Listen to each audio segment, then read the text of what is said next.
What is up, everybody? Welcome in. DFSarmy MLB pre-lock show for Wednesday. It is. We got 7-game slate on DK. I'm pretty sure FanDuel is larger than that because why wouldn't they be? Yes. What are you, 7:05 Yankees, Houston? Yep. Yeah, this has Boston, Miami, Rockies, Washington also. So it's a 9-gamer on FanDuel. Yeah, because why wouldn't it be? To me, you're missing out on Sonny Gray. Probably that's the only pitcher you're missing out on. Yeah, that's definitely the only pitcher, right? Yeah. Maybe missing out on some bats in the Colorado-Washington game and maybe Boston bats, but even on that slate, just going through batter ownership, first person I hit from any of those games is Willer Abreu at 12%. And then you Cruz, Lyle. And then after that, you're getting pretty low in ownership. For a 5-gamer, there's only 2 players above 10%, and one of them's right at 10%.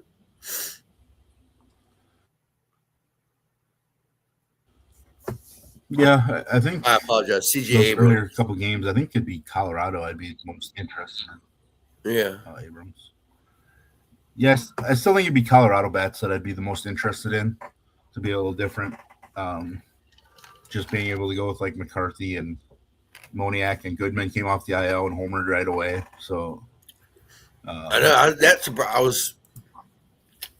just got the notification, and I was like, whatever. I thought he was on the IL. Yeah, and I mean, I didn't really research that game yesterday anyways because it wasn't part of the slate we were doing. So maybe that's why I was caught off guard by the pop-up that he was back. But, we only have Sonny Gray on the FanDuel slate from those earlier games to play from pitching, at least in my opinion. But also, like, he makes the most sense pitching, too. Like, I'd have to say he'd be my favorite pitcher on FanDuel tonight because... Oh, yeah. I mean, your other pitchers are... The pitching slate is pretty bad. Yeah, Washington, Matt Waldron. Colorado's Tanner Gordon. And who's Boston facing? Oh, Gusto. Yeah, but even looking at the entire slate, like Gray's the best pitcher on FanDuel because the rest of the slate options are not spectacular. Like, I think by default, like the best option might be Sean Burke. That was what I was going to say. He's for some reason third highest projected. Like, I don't know why, but like maybe Roki Sasaki. Just because the Braves aren't stroking right now, Yeah. You can also you probably say that about his opposition in Smith-Shawver, except for Smith-Shawver just is walking too many dudes and not picking up strikeouts. But the Dodgers lineup has cooled off again. But DK-wise, or just on FanDuel, excluding Sonny Gray, I think your best pitcher comes out of the Texas and White Sox game, which is why they're probably towards Burke. What was that? I'm sorry. Well, I just would lean towards Burke because Mackenzie Gore's road. Oh, yeah, me too, yeah. But, I was going to say that, if you're over there, it's Sonny Gray, and then Burke Gore would be your next probably two best pitchers. Yeah. I can't trust Dustin May the amount the field is trusting him at over 30% ownership right now on DK. I mean, he's in play, but I just can't trust him that much. Yeah, FanDuel, which is funny because I just looked at this, but ownership-wise, Sonny Gray 26, Gore 22, Burke 21, and then May is fourth, and he drops all the way down to like 7%. So he's like a third of the pitcher above him. So yeah, if you're playing single entry or cash on FanDuel, I would stick with Gray, Gore, Burke. Yeah, I think it's just Sonny Gray. I mean, like I get wanting to be a little different, maybe with some Burke or something, but Sonny Gray just feels like easily the best one. Yeah, $600 more than Gore and $1,000 more than Burke is not, not a lot, really. I think my two favorite SP options tonight are Connor Prelip and Peter Lambert. Lambert's not projecting over really well, and I get that the Yankees' left-handed bats are kind of starting to wake up, but Peter Lambert's been such a extreme reverse splits pitcher. So I just wonder if he's going to be able to kind of silence some of the hotness of the Yankees' left-handed bats. I mean, Lambert hasn't been spectacular recently, but he hasn't been terrible. But he's holding left-handed hitters to an OPS of 532, a slugging percentage of just 244 on the season for left-handed hitters against Lambert. That's pretty extreme. So I think Lambert's being majorly overlooked. His K rate against left-handed bats is pretty strong as well. Right-handed hitters have more doubles than left-handed hitters have extra base hits off of Lambert this season. So I don't know, that ballpark with hot left-handed hitters is always scary, but I just Lambert just super intriguing to me. I also Prelip, the A's are just striking out a ton, right? They got to Taj Bradley a little bit last night, but he still struck out double digits. And Connor Prelip has that big strikeout upside. He just has volatility. So both those guys, I'm just embracing super volatile outcomes. But I feel like I can because this slate of pitching just feels not good overall. I would have to agree.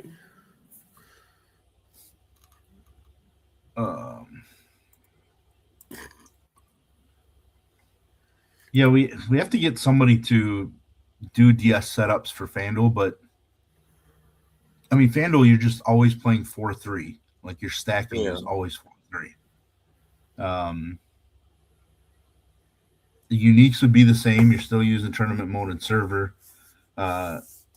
Randomization should be the same. That's all of these.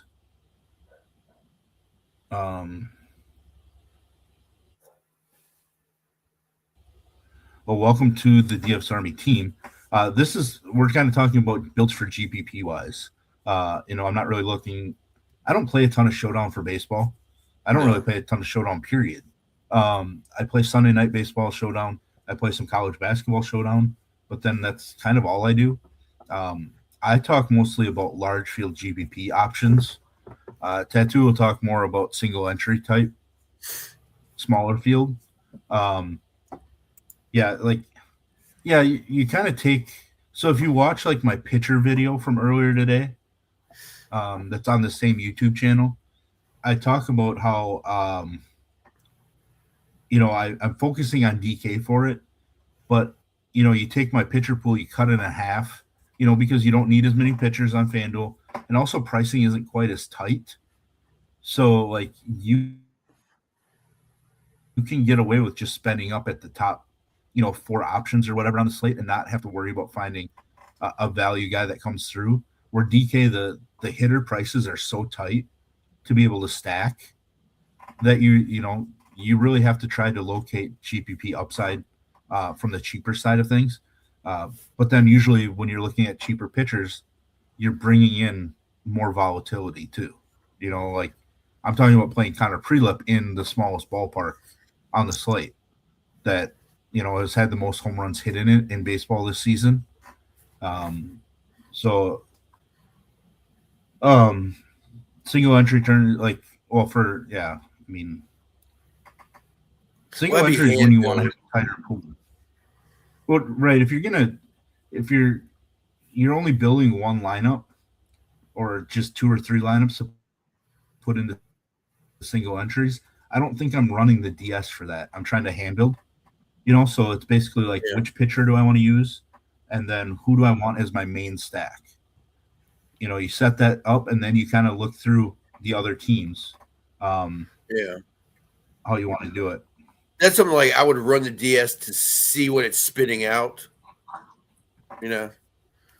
Which you definitely can do.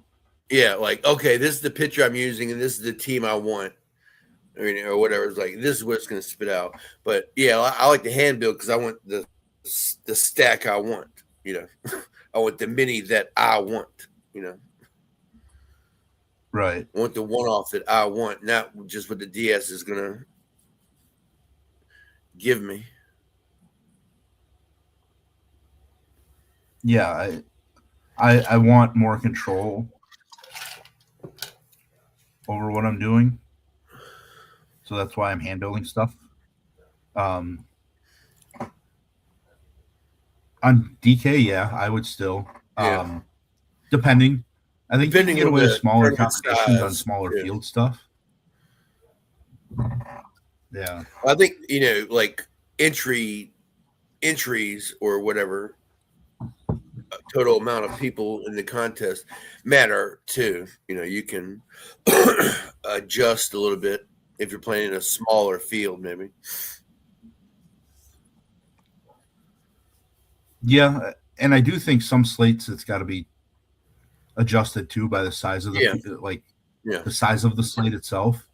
If it's like a 4 or 5 game slate and you're going with a single entry, you don't have to force in a 5-2.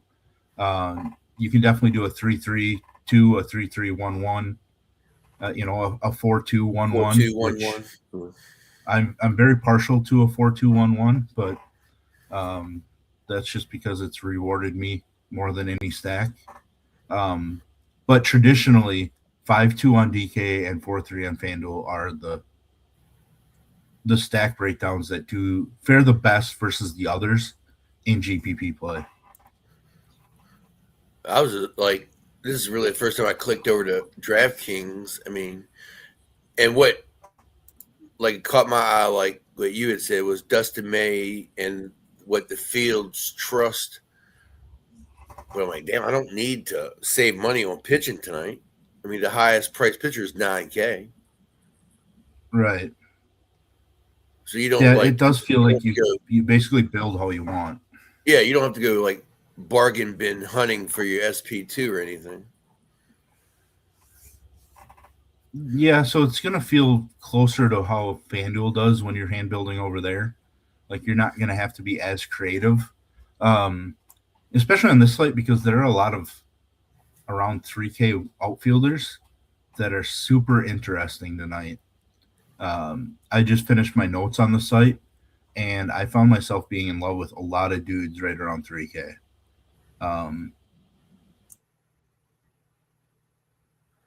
Which is frustrating because we don't have any pitching to spend up on. But it is what it is. You might have to just leave some money on the table tonight too in your builds. What are you doing with like Kyle Bradish?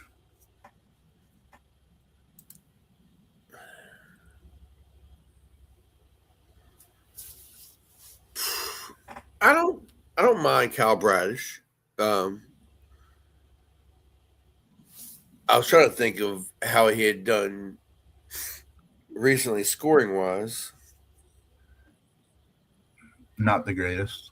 Yeah, I was like, I couldn't imagine anything stand outish.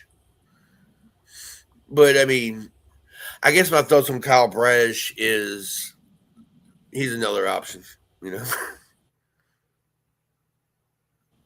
Nothing great, nothing horrible. He's just another. Yeah, I mean, I guess he kind of really is. It's like it's not a spot for him to get to upside in the matchup. But unfortunately, like most of St. Louis has been struggling enough recently, so maybe. But also, it's a slate where maybe is good enough for SP2. Really. Yeah.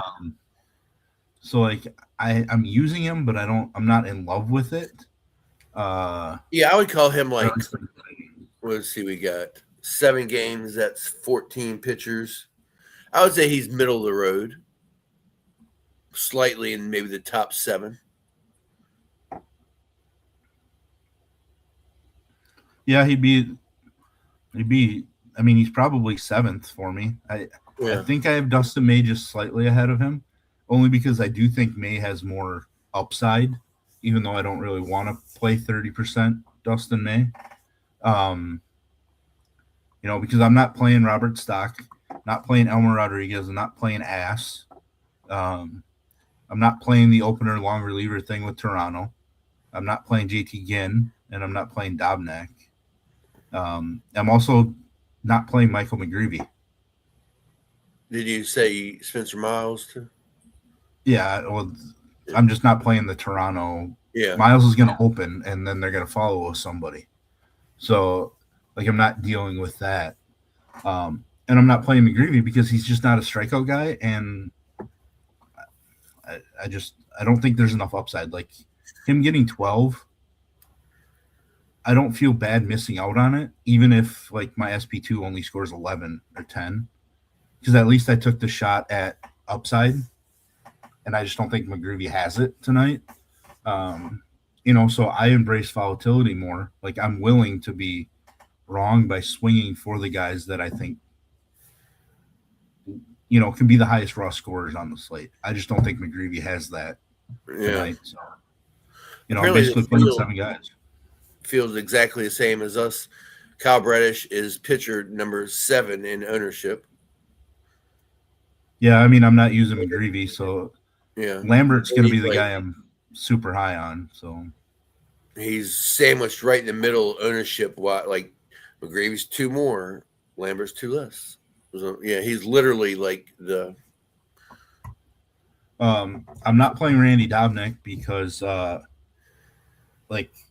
he's just been getting so lucky, and that should come to an end at some point here. Been a reverse splits guy. I think this current Toronto lineup has a little bit more left-handed hitting than it normally would. So, I mean, they just don't strike out either. So, like, Dobnak doesn't strike dudes out. Toronto doesn't really strike out. He's basically like Michael McGreevy, just with a slightly better matchup, maybe. Plus, like, yeah, I mean, I think Dobnak might have been the one that had massive home road splits where I expect his road numbers to regress to match, his home numbers. I don't remember if it was him or if it was somebody else that I was looking at tonight.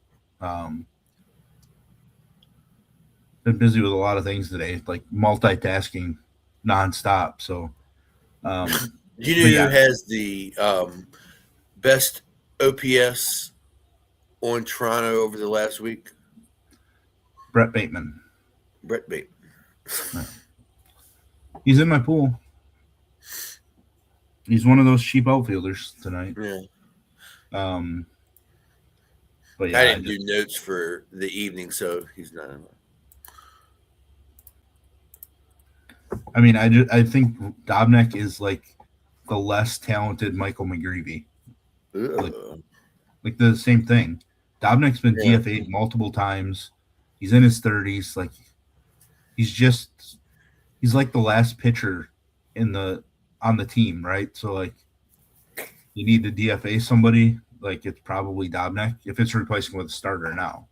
So it's whatever. Yeah, that's a game I just don't have any interest in at all from either. Like if I'd be considering Dobnik, I think I'd rather take the huge upside swing and play JT Ginn. Yeah. I'm not going to, but I'd rather take that big swing. Which reminds me how like I talked about Gage Jump yesterday, and I ended up not playing him, and he actually steamrolled the Twins. I think idiot. And I know, I mean, none of us are idiots. Well, some of us are. But, yeah, obviously, Coors, Sacramento, these are elite hitting spots for offenses. Mm-hmm. And we do see tons of huge games, but hitting the baseball is still fucking hard. It's still not easy. It's extremely hard. It's you got to get it in fucking play in these places. So it's just not automatically we're going to get huge games every time.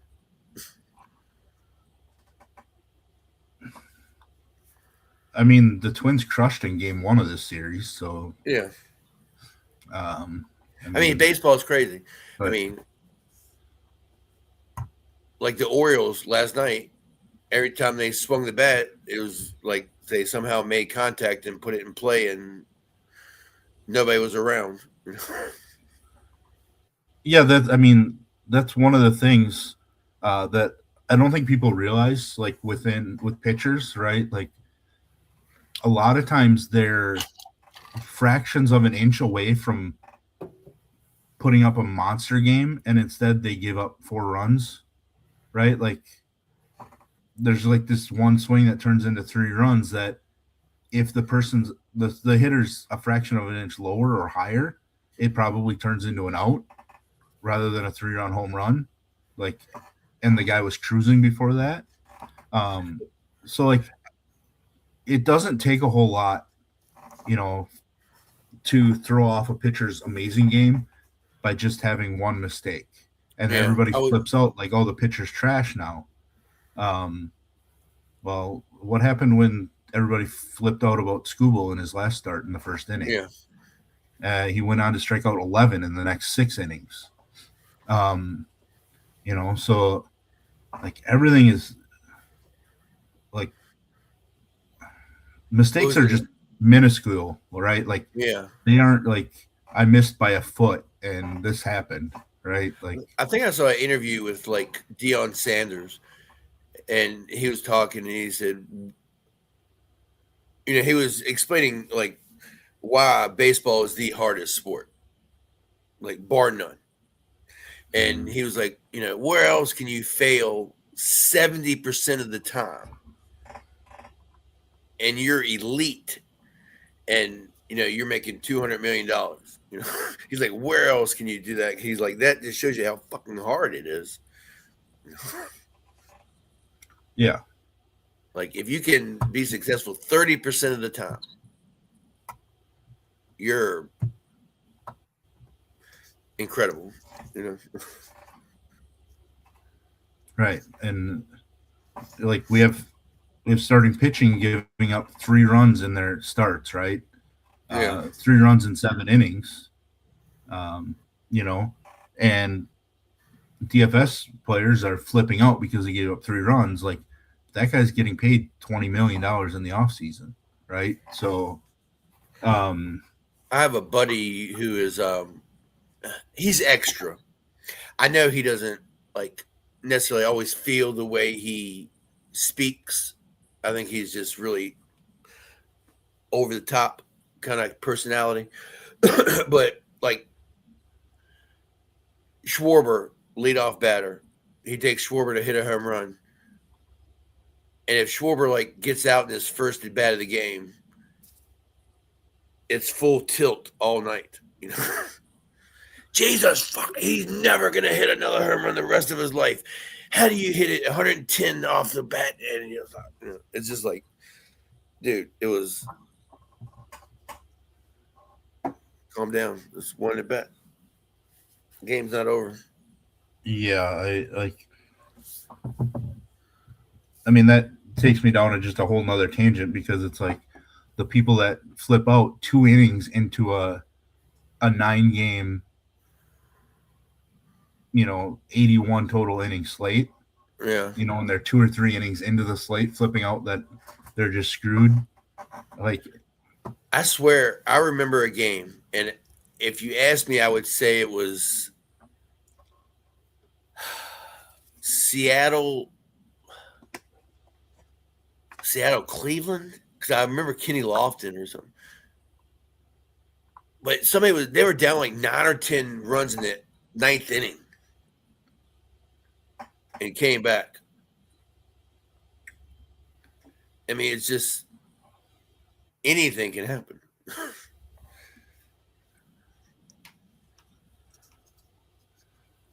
And I will, I'd have to do some research on this, but I would bet that teams average more runs scored in innings like 3 through 5 or 4 through 6, somewhere in that range, than they do in the first and second, or first through third. That second time through against the starting pitcher, like they get to make adjustments. Like, that's what the game is. Like, in game, even mid at bat adjustments. So like the more pitches they get to see, like, these hitters are extremely, extremely smart. Yeah. Right. Plus everything is documented, pitch sequencing and all that stuff. And then you get your teammates telling you what they saw. Right. Yeah. Teammates get to pick up everything too. So like, yeah, the more information hitters have, the better. That's why they're stronger in at bats 2 and at bats 3. Yeah, thinking it feels like I go off that same rant every single season. But it's so true. All of it comes down to, like, we do all of our work before first pitch, right? We have no control over the outcomes. We have control over what lineups we put together and all that stuff. But once it starts and we've submitted everything, there's nothing we can do. So, plus, like you said, I have the mentality, when I click enter, that money is gone. Right. I have no expectations to see it again. That $500 that I entered, like, it's zero now. Yeah. So like everything is in play and I can't do anything about it. So I can either sit at my computer screen and stare at like the scoreboard and sweat out every at bat, or you can just enjoy this game. Like, yeah, or where I'm affected by every single outcome. Basically every pitch, right? Because you're so invested. Or you can close out of the DFS side of things and just watch a baseball game. Or, like, if that's not your thing, you can go do something else. Like, nothing's going to change. You have notifications on to let you know when people are scratched or something, so you don't have to be glued to things. But because if you're stuck watching every single thing that happens, right, an hour and a half into the slate, you might be winning every GPP you're in. Well, guess what? The only thing that can do to your attitude and like just your internal whatever is go down. It can't get any higher than it is right there. So now all you can do is get mad, right? Because you can't get happier than you are at that exact point. You can get more anxious. You're waiting to fall. Right. And either way, what's going to go wrong? Your end of the night outcome is the same no matter what. Yeah. Right.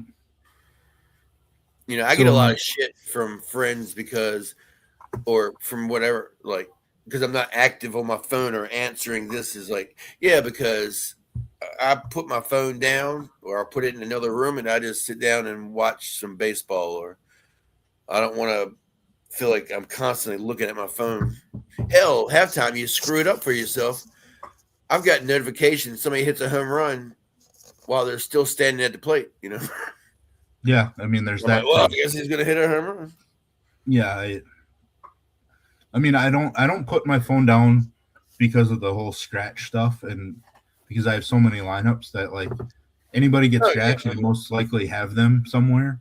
So I have to make adjustments from that, but I don't base it on like how I'm doing on the night really, unless I'm in some super high dollar, super important thing, where I need to pay attention to like, do I need to make late swaps in that lineup to give myself a chance because of something going my way or not my way early on.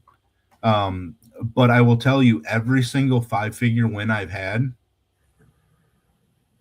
came when I had put my phone down and I closed out of the DFS browsers on my computer screen. 50,000, 15,000, 25,000, another 20, a 10, another 10, all of them, like they all have happened at the end of the slate without me having any idea. Right. I've had to sweat out stat corrections, right? Like stat corrections are an issue, and there were stat corrections years ago that cost me like 15K. Like I still won 15K, but I was winning 30K. So like those are issues, and that stat correction is what kind of led me to realizing the highs and lows of it and how I felt, because I was so high seeing $30,000. And then 5 minutes later, it was 15, and $15,000 is a great win, right? Yeah. But I was still like, I was devastated at the stat correction. So that made me realize like, there's no reason to sit and sweat out everything that happens, because all you're doing is setting yourself up for feeling worse, right? Like that drop in dopamine and everything, like it makes you sick at times. So there's no point in doing that. But anyways, yeah, we went off on a tangent there. I at the start of the show, I said of those first couple games, the Rockies bats would be my favorite on the FanDuel slate. Yeah, not part I think the big takeaway from that slate would be Sonny Gray and the Rockies.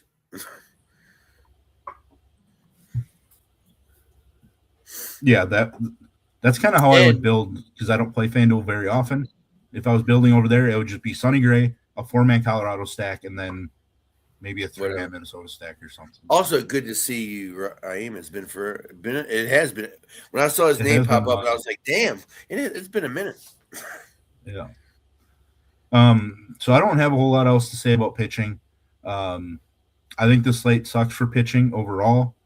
Yeah, FanDuel, I play Sonny Gray. DK, I am going to be highest on Peter Lambert and Connor Prelip with Sean Burke.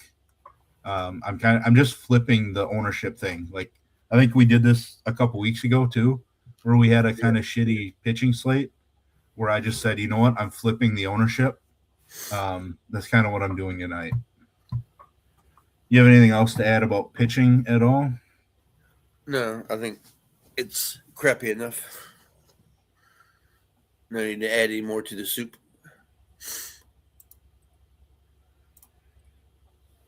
All right, we might as well switch over to leverage. To the leverage. I think I have it open. Yep. Oh, good grief. Looks like the Minnesota ownership has gone up since I last looked at it. Well, let's slow down on that a little bit, Raheem. We still got plenty of baseball action to go. Speaking of, and I'm so used to somewhere around October 7th, 8th, somewhere in that range is when NHL starts. But it starts September 29th this year. So September is going to be a great month. Yeah, thankfully I don't have to worry about college basketball starting until November. So, and then NBA. I mean, I don't give a shit, but I guess the NBA probably starts right then around beginning of October too. College football starts here. What next week? Next week? Week and a half. Next week. Like not 3 days Saturday, but 10 days Saturday or something. Either that or there might even be a game probably during earlier the week than that. Yeah. You got that. I just know that my underdog college football draft clocks dropped to 3 hours now, so that must mean because I noticed that one division or conference is it the MAC? The MAC always plays like on Thursdays, Wednesdays, or Thursdays or something. That's during conference play. They don't really do it as much early season. Yeah. But yeah.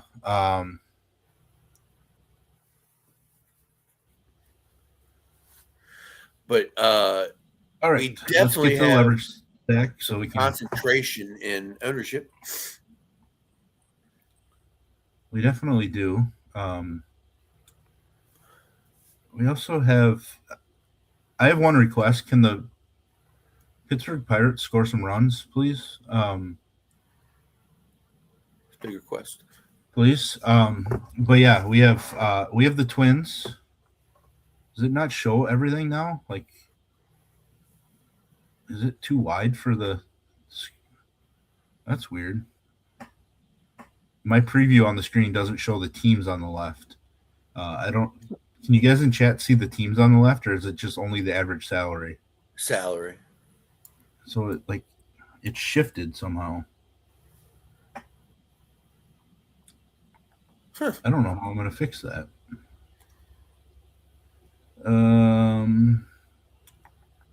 Let's try to do this.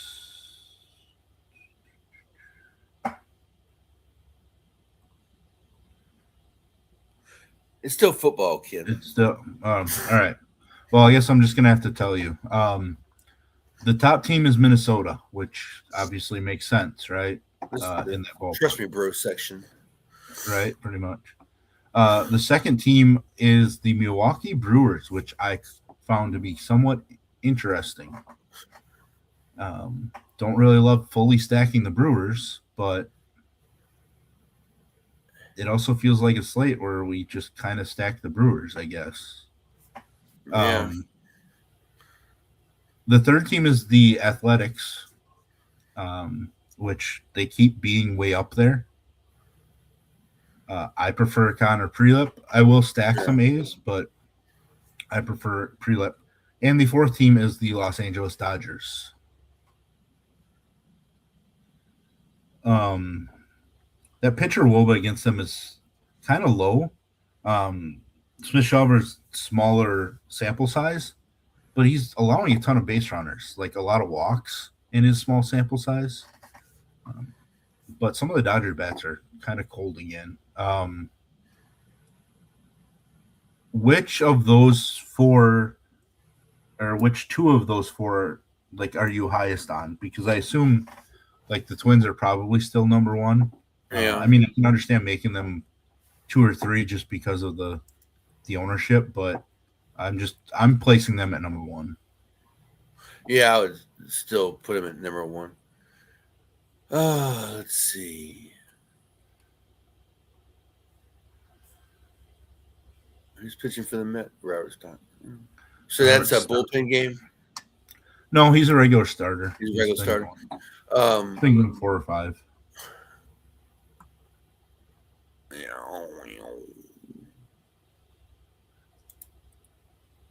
I would. Well, it's Milwaukee or the Dodgers. I mean, it's not Oakland or Sacramento or Vegas or the Athletics. Probably Milwaukee.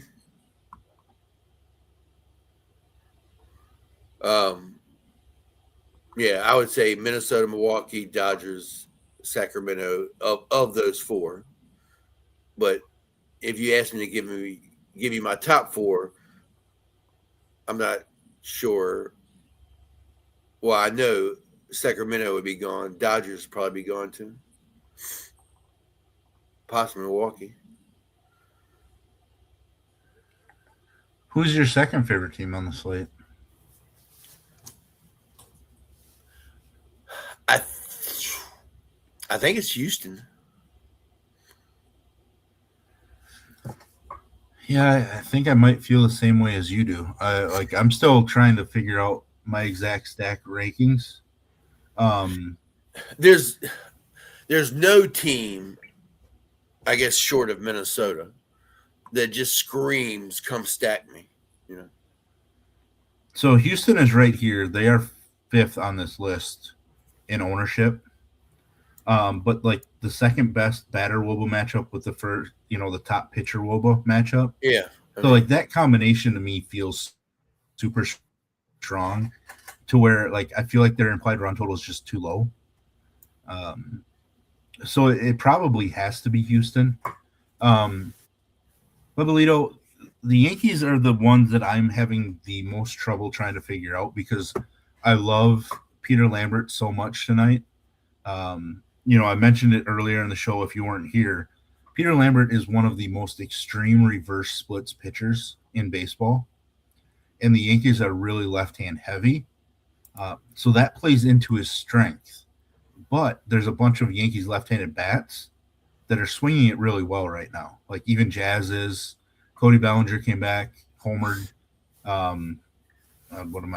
Spencer Jones. Even Ben Rice, Trent Grisham. So Bellinger. I don't know. I just don't know if I'm going to put the Yankees tier 2 or if they'll be my top tier 3 stack because there's a ton of upside for them. But like Lambert's going to probably be my highest owned pitcher tonight. I think I'm only playing 150 or 160 lineups. So I think Lambert's going to be my highest, but like there's so much volatility in that I feel like I have to have solid exposure to the Yankees. I just don't know how much it's going to be. The Yankees fall right here in the 7 spot. So they're the second most expensive stack, but they have the third best projected points per hitter, like the 4th best point per dollar rank, 4th best batter Woba, the 4th in leverage stack, 4th in total. So they make sense from that in that regard. But then you see them way over here on the right, like second to last on the slate, in pitcher Woba matchup. Kansas City is the only one behind them, but that's skewed because Miles is only going to go 1 or 2 innings now. Yeah. So it's tougher. But yeah, the Yankees just like it's not an ideal matchup overall. So I just don't know. Where do you have Baltimore? Because I would say Baltimore is probably 3 or 4 for me. Probably 4. 4 to 5. 4 to 5. They're probably going to be a tier 2's team. I just don't know which spot. I don't really like the offenses outside of the top tier tonight. So yeah, it's kind of a picking on McGreevy thing, and maybe a continuation that they just keep seeing the ball right.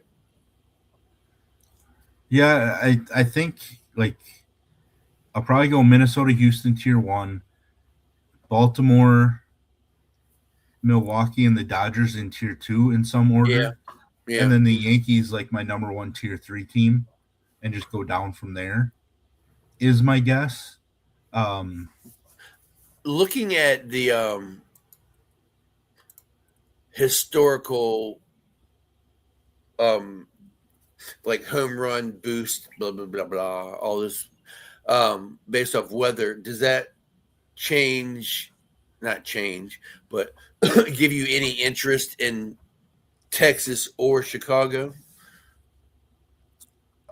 I hadn't even looked at it yet, but let me look at it. Well, for me, it's a 15% boost for home runs and 7 for runs. I have a 22% boost in home runs and 6% for runs. I mean, it's still only in the 70s, so like that's kind of my worry a little bit. I think the weather's a better boost because it's warmer in Atlanta. I mean, they're similar. But I actually think the biggest boost is in Baltimore and St. Louis. Yeah. I see a plus 26% in home runs. 34 game sample. Are we sleeping on St. Louis? Might be. I mean, I don't think I can push them to tier 2 though. I still think they're just a tier 3 team. All right, you're getting lumped into tier 3. Like, I think Atlanta's got to be in tier 3 in case they break out because we know Sasaki can fall apart. Yeah. And then I think you just put Texas and the White Sox in tier 3 because we know Gore can fall apart. I just really prefer the White Sox as a 2-man, Vargas and Grichuk. We've talked about all these teams above and below, but we've skipped over Toronto.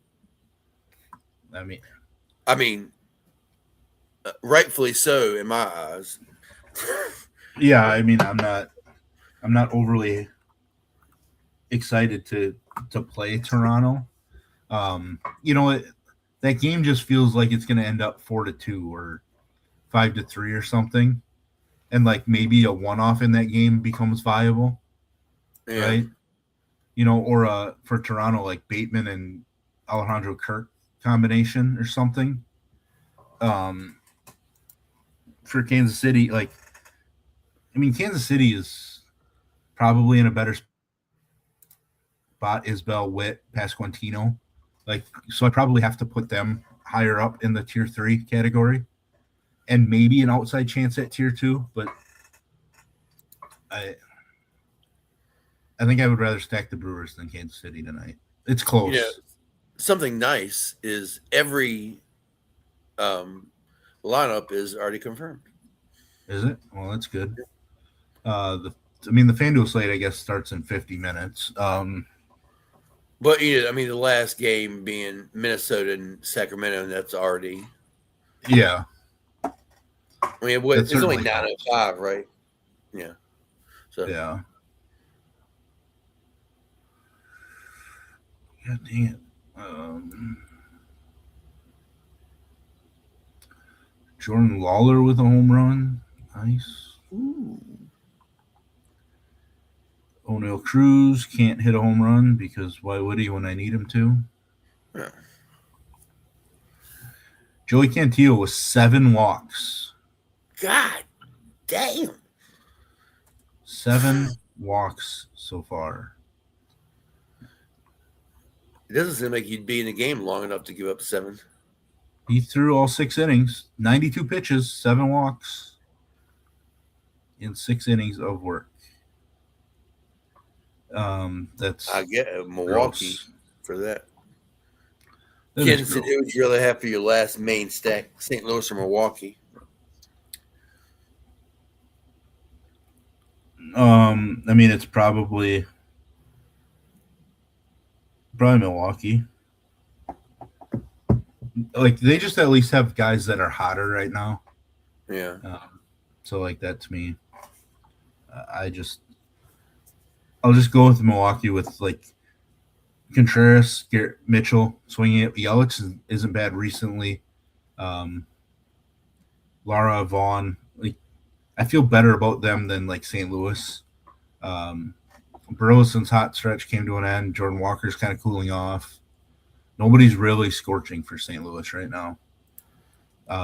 Plus, St. Louis, they at least face the better pitcher, right? Yeah. So that's kind of where I would go. Because Milwaukee's at least in consideration, tier 2. St. Louis is not in consideration for tier 2 for me. So, Yeah, I forgot. I guess Nathan Church has been hot, but yeah, Church's chicken. Is that a thing for y'all? Church's chicken? No, not that I'm aware more of. A southern ghetto thing.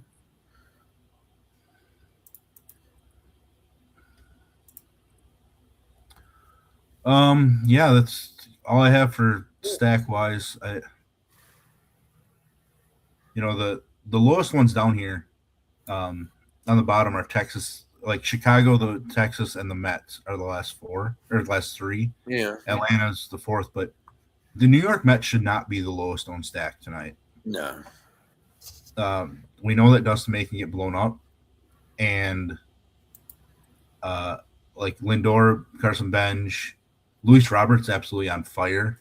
Like those guys can get it done against Dustin May. So like, yeah, there's no way that I would have the New York Mets as the worst stack on the slate. So, well, I had the ghetto part right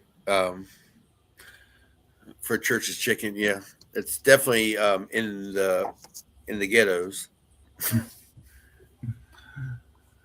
Not really my thing here. Yeah, why don't we go position by position? You can give. Yeah, I was going to say because we got it.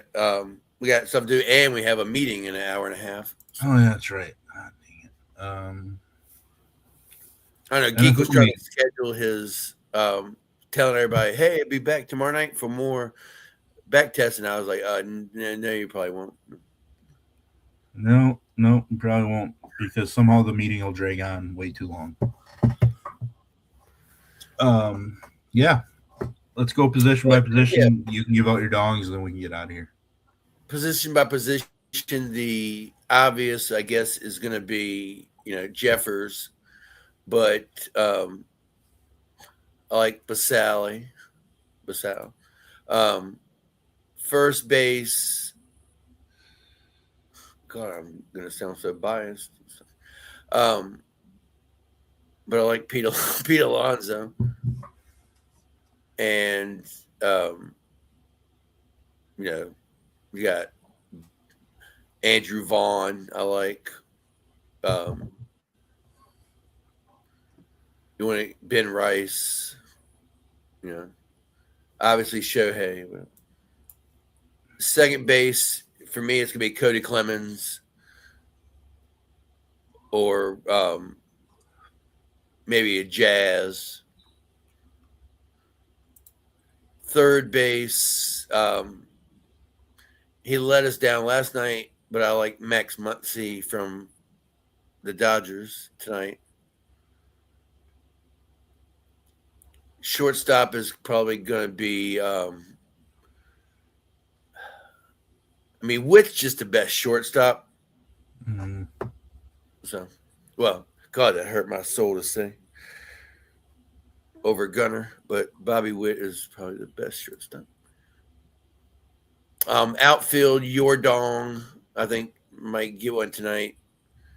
You mentioned he's on your sheet as a cheapie, like Brett Bateman, Yelich. I think Cags might get right. But yeah, that's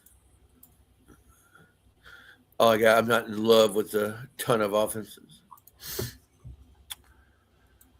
For me, I think catcher's William Contreras. Salvador Perez has probably been hot enough to where I think he's fine. Yeah. Don't really love catcher at all. Don't necessarily love first base either tonight. I think it's Vinny P is my favorite first baseman. Pete Alonso makes a ton of sense. If you're anti Peter Lambert, then Luis Garcia. OPS of 1405 over the last week. So, it is what it is. Second base is the worst position tonight. I think I might just want to save money and play Brett Beatty, but I don't know if he's in the lineup. He is in the lineup. So, otherwise, yeah, Jazz, like I mentioned. Third base, you can obviously play Miguel Vargas against a left-handed pitcher. Max Muncy makes a lot of sense. I'm just going to go with Brooks Lee. ISO of 348 over the last week. He's the chalk. I get it. It sucks to choose the chalk. I wish the other Max Muncy would have been in the lineup tonight, but of course not. Shortstop, Kalen Culpepper again. He and Corey Seager, I guess, are my two favorites. I'm not trying hard to pick on Sean Burke by any means. Yeah. But Seager looks kind of like his normal self at this point. I kind of think he hits a home run tonight for early dawn call. Definitely makes sense. Jordan, Carson Bench, Luis Robert being hot, Garrett Mitchell, and then my cheap guys, Kyle Isbell, you mentioned Bateman, Dylan Beavers, and Randall Grichuk. Now, Beavers and Grichuk will 100% leave the game. Beavers, if St. Louis brings in a left-handed pitcher, he will definitely leave. But his OPS is over 1,400 over the last week. And Grichuk will definitely leave as soon as Mackenzie Gore's out. Grichuk is 5 for 9 with a home run and 2 doubles against Mackenzie Gore. And Grichuk is just destroying left-handed pitchers with the White Sox. So hope you get 3 at-bats out of Grichuk. If you do, I think he is a super strong play. If he only gets 2 at-bats, I think he's just a mediocre GPP option. So you have to assess that with your own risk tolerance because I'm playing plenty of lineups, so I want Randall Grichuk exposure. That, give out your dongs and we can get out of here. Oh, let's see. The aforementioned Corey Seager. I think we still got time for that. Dylan Cruz is what I meant time-wise. Cags, like we said before.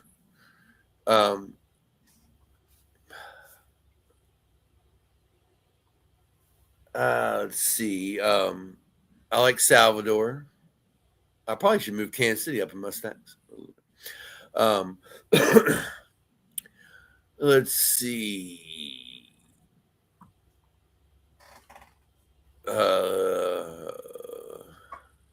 Ben Rice.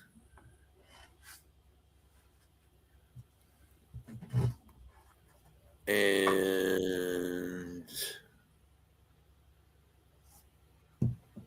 that's, your dong, but, I assume his odds got to be pretty. I was gonna say his odds got to be pretty low, and yeah, they are the lowest on the slate. I think I would just sprinkle in some Luis Garcia, some Brooks Lee. Cody Clemens is bound to hit one because I've taken him 2 in a row. So. It's been a little bit since he hit one, but Henry Bolte probably another one, plus 556. Somewhat intrigued again, with him against a left-handed pitcher.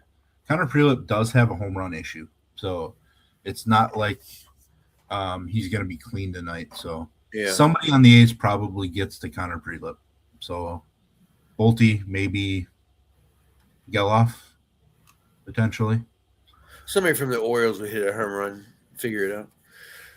Yeah, I'm gonna go with Beavers, I guess. Like I don't really know which route to go there. So, I think your obvious would be Pete or Basallo. But. Yeah, Pete makes the most sense because he's hot. Yeah. Gunner makes the least amount of sense, so it's probably gonna be Gunner. Yeah, probably. It'll be Jackson Holiday, probably. But yeah, we are out. Butler has been hot, but I don't like Butler left on left. I assume because they're so hurt that Butler has to be in the lineup left on left. Yeah. But I just don't like it. The Twins bullpen is pretty bad though, so maybe if you want a super long shot or whatever, take Harry Ford. You always need a good Harry Ford. Definitely. Yeah, that's all we got. Tattoo might be back on Friday. I will not. I'll be back on Friday in some form or fashion, whether it's by myself for a quickie or pause, or find somebody to roll with me. I will not be here. I will not be around Discord starting tomorrow morning about 4:30 in the morning. I will be back sometime Sunday afternoon. You take me in Discord, you're going to get crickets. I can guarantee it, because 95% sure I won't have service where we're at. The other 5% is I won't care where my phone is at. So I'll catch you guys on Monday. Tattoo will see you on Friday. If you are in Discord tonight, hit us up with questions. If you're not a member of DFS Army, scrolling at the bottom of the screen is our best promo code right now. Book, BOOK, 20% off any membership. There's a link in the description. We have a lot going on right now. Like, Geek's doing a ton of best ball stuff, and next week I think Geek is switching over to first look and DFS breakdowns. And he's doing all the back testing at night. Oh, yeah, that's right. All his back testing at night, which for DFS Army members only, the back testing streams are. His daily best ball ones are public on this channel and the main channel. He sends it to both. So, but yeah, get in there, join us, get ready for the last month and a half of baseball season, and then NFL and everything that comes in between. We're out. See you Monday. Best of luck tonight. Best of luck in the next few days. You can win stuff after tonight because I won't be playing. So tonight, let me take something down. Helmets up.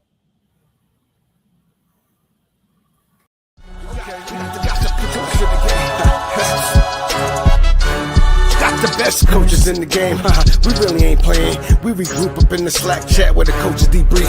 We be piecing these puzzles, occupy the chunk of the pie. Ain't no lie when we hit the block, helmets casket is top. You be seeing helmet after helmet, helmet after helmet. First place, second place, fifth place, eighth place, 12th place, 15, 16, 20. So many helmets, you got blurred vision, we got too many. Tick your tech. Oh man, shit. They got us fucked up. Army, regroup. We pledge always to have that edge. We don't fire warning shots. Competition just drop. We locked and loaded before lock. Whatever the time, do you even correlate? Being the best requires a willingness to outwork your competition. There's always someone smarter, faster, sharper, more naturally gifted.